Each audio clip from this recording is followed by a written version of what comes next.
രാഹുൽ ഗാന്ധിക്ക് പകരം പ്രിയങ്ക ഗാന്ധി വയനാട്ടിൽ മത്സരിക്കാനെത്തുന്നതിന്റെ ആവേശത്തിലാണ് കോൺഗ്രസ് നേതൃത്വം.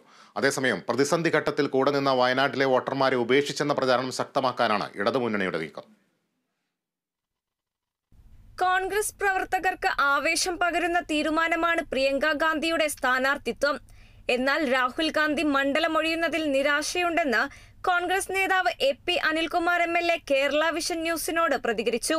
കഴിഞ്ഞ 5 വർഷക്കാലം ശ്രീ രാഹുൽ ഗാന്ധി വയനാട്ടിലെ ജനങ്ങളുമായിട്ടുണ്ടാക്കിയ ഒരു ആത്മബന്ധം വളരെ വലുതായിരുന്നു. അത് രാഹുൽ ഗാന്ധി പലപ്പോഴും ആവർത്തിച്ച് പറഞ്ഞിട്ടുള്ളതാണ് അദ്ദേഹത്തിന് വൈകാരികമായിട്ട് വയനാടിനോടുള്ള അടുപ്പം.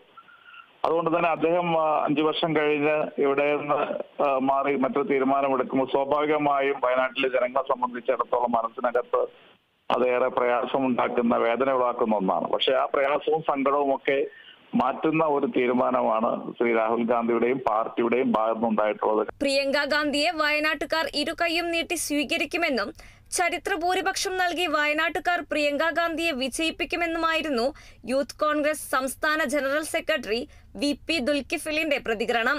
പ്രതിസന്ധി ഘട്ടത്തിൽ കൂടെ നിന്ന വയനാടിനെ രാഹുൽ ഗാന്ധി ചതിച്ചെന്നാണ് CPIM നേതാവ് നാസർ കൊളായി പ്രതികരിച്ചത്.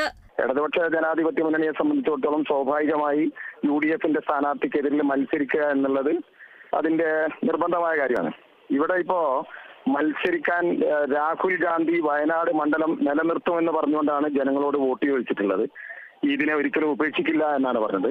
കേരളത്തിലെ മുഴുവൻ കോൺഗ്രസ് പ്രവർത്തകരും ആഗ്രഹിച്ച തീരുമാനമാണ് വന്നിരിക്കുന്നതെന്ന് യൂത്ത് കോൺഗ്രസ് സംസ്ഥാന വൈസ് പ്രസിഡന്റ് അബിൻ വർക്കി പറഞ്ഞു. News desk, Kerala vision news.